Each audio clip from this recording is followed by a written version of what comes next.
નમસ્તે, સ્વાગત છે ગુજરાતી વર્ગમાં. ચેપ્ટર નંબર 13 સાગરકાંઠાનો પ્રવાસ. પહેલા પાર્ટમાં આપણે જોયું કે પ્રવાસના સ્થળ કેવા હોવા જોઈએ અને કેવી જગ્યાઓ આપણે પસંદ કરવી જોઈએ. અને ત્યારબાદ એક શાળાના વર્ગમાં વર્ગ શિક્ષકે વિદ્યાર્થીઓની એક સમિતિ બનાવીને વિદ્યાર્થીઓ ઉપર જ પ્રવાસના સ્થળની નક્કી કરવાની રિસ્પોન્સિબિલિટી આપી. અને વિદ્યાર્થીઓએ જ્યારે દરિયાકાંઠાની વાત કરી ત્યારે ક્યાં જઈશું એની ચર્ચા ચાલતી હતી. એમાં એક સજેશન આવ્યું કે માધવપુર સૌરાષ્ટ્રમાં આવેલું માધવપુર આપણે જઈએ.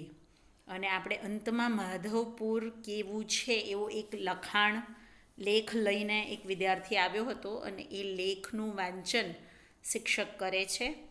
અને આપણે એ વાંચન સુધી પાર્ટ 1માં જોયું હતું.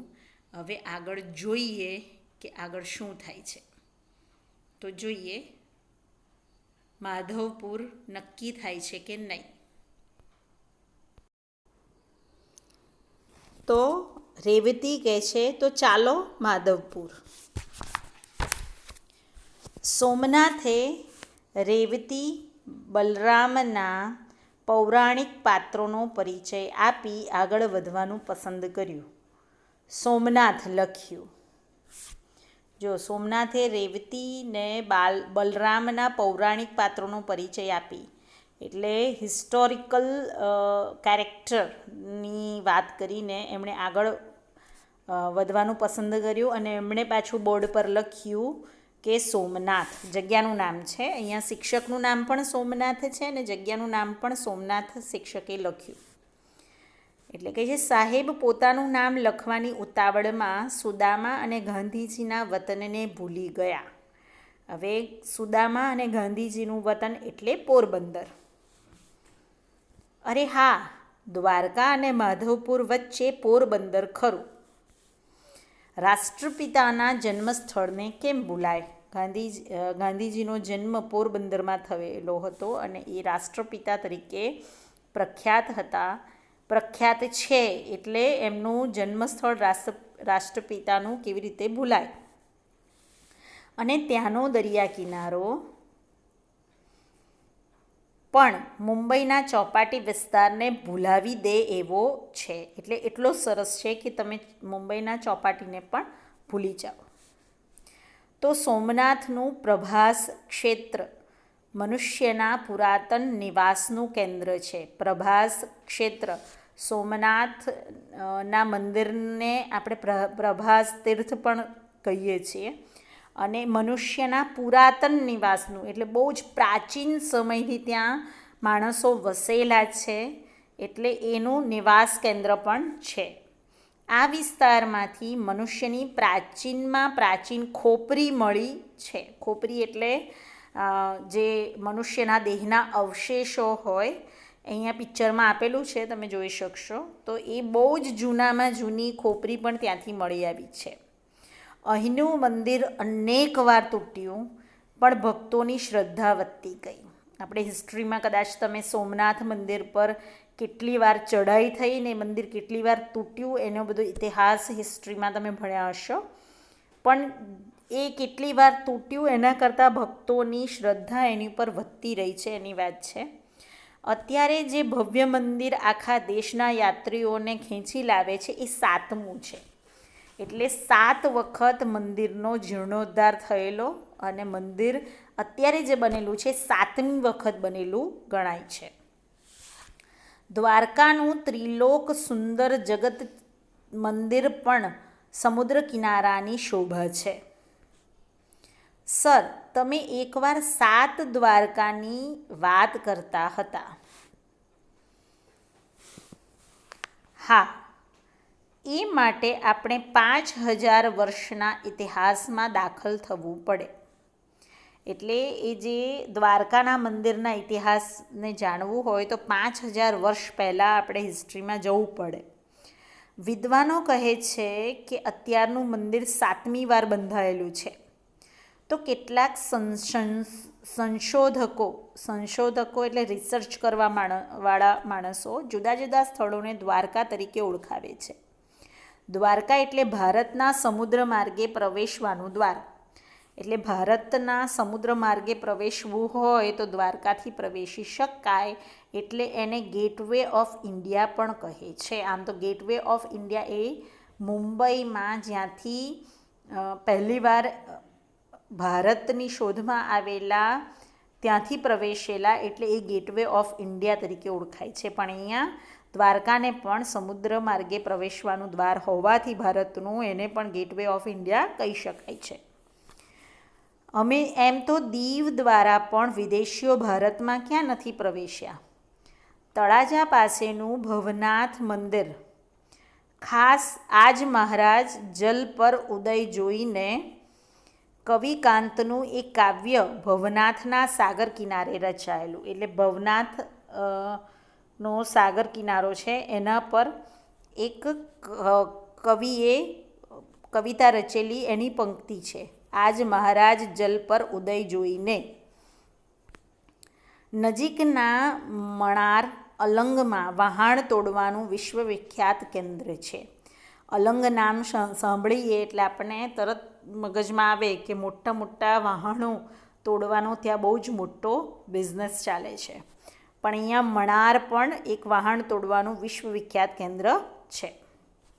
પ્રાચીન કાળમાં ધોલેરા લોથલ સુધી વહાણવટું ચાલતું એટલે વહાણ દ્વારા લોકો ત્યાં સુધી જતા. લોથલ અને તિથલને કશો સંબંધ ખરો? સંબંધ સમુદ્રના 1666 કિલોમીટર એટલે 1666 કિલોમીટર લાંબો કિનારો સમુદ્રનો છે. પણ જો આપણે તિથલ જઈશું તો દાંડીના દર્શન પણ કરીશું. હવે દાંડી સ્થળનું નામનો ઉલ્લેખ થાય એટલે ગાંધીજીએ મીઠાનો જે સત્યાગ્રહ કર્યો હતો એ આપણને તરત યાદ આવે. સમુદ્ર ઉદાર હૈયે માનવ જાતિને મીઠું પૂરું પાડે છે. આપણે જાણીએ છીએ કે આપણા ભોજનમાં દરરોજ ખવાતું મીઠું એ સમુદ્રની દેન છે, કારણ કે સમુદ્રના કિનારે જ અગરિયાઓ મીઠું પકવે છે, એવું તમે કદાચ સાંભળ્યું હશે. એટલે દરિયાનું પાણી ખારું હોય અને એ દરિયાના પાણીને અમુક જગ્યામાં ભરી રાખવામાં આવે. સૂરજની ગરમીથી એ પાણીનું બાષ્પીભવન થાય અને મીઠું બને. એટલે મીઠું પણ એ દરિયાની દેન છે. અંગ્રેજોએ એના પર વેરો નાખ્યો. વેરો એટલે ટેક્સ. ગાંધીજીએ એક મુઠ્ઠી મીઠું લઈને સત્યાગ્રહ કર્યો. એ ટેક્સનો વિરોધ કરવા માટે, ઓપોઝ કરવા માટે ગાંધીજીએ ત્યાં જઈને દાંડી યાત્રા કરીને એક મુઠ્ઠી મીઠું લઈને કાયદાનો ભંગ કર્યો. વેરો નાખવાના કાયદાને પડકાર્યો, ચેલેન્જ કર્યો કે અમે આ કાયદાને માનતા નથી. આખો દેશ બેઠો થયો. ભારત પર દરિયાના ઉપકાર કંઈ ઓછા નથી. સર, આપણે દીવથી દાંડી સુધી નૌકાનો પ્રવાસ કરીએ તો કેવી મજા આવે. કહે છે કે પહેલાં લોકો સોમનાથથી સીધા ખંભાત જતા. મોટા થાવ પછી જજો, શિક્ષકે કહ્યું. આપણે પહેલાં જાણવું જોઈએ કે કઈ મોસમમાં ક્યાંથી ક્યાં જવાય. એટલે ઋતુઓનો આધાર પણ પ્રવાસને ખૂબ મહત્ત્વનો બનાવે છે. માંડવી અને માધવપુરના દરિયા કિનારે રેતીના વિશાળ પટ છે. તો દીવ અને સોમનાથ પાસે કિનારાથી જ ઊંડાણ શરૂ થઈ જાય છે. તમે અલગ અલગ દરિયા કિનારે જતા હોવ અને જોતા હોવ તો તમને ખબર હશે કે ક્યાંક તમને રેતીના ખૂબ ખુલ્લા પટ જોવા મળશે અને ક્યાંક તમને ઊંડાણ એટલે કે તરત જ ત્યાં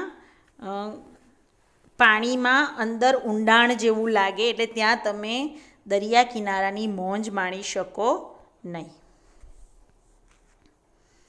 અને સોમનાથના દરિયા કિનારે તો બોર્ડ પણ મારેલા છે કે અહીં કોઈએ દરિયાના પાણીમાં પ્રવેશ કરવો નહીં, કારણ કે ત્યાં ખૂબ જ ઊંડાણ કિનારાથી જ શરૂ થઈ જાય છે. દરેક બંદરના કાંઠાના જળનો નોખો રંગ અને નોખું વ્યક્તિત્વ હોય છે. નોખો એટલે જુદું. અનેક દરિયા કિનારા તમે જોયા હશે, ફોરેનના, ભારતના, ત્યાં પણ તમને દરિયાના અલગ અલગ રંગ જોવા મળે છે. જેમ તમે કન્યાકુમારી જાઓ તો ત્યાં 3 રંગનો દરિયો એક જ જગ્યાએ ઊભા રહીને તમે જોઈ શકો છો. ગુજરાતીઓ દરિયાખેડુ ગણાય છે. હવે દરિયાખેડુ એટલે દરિયા ઉપર વહાણ લઈ જઈ અને દરિયા દ્વારા જ બિઝનેસ ચલાવતા હોય, ધંધો કરતા હોય એવા લોકોને દરિયાખેડુ કહે છે. કેમ કે એ દરિયાને ઓળખે છે, પૂજે છે.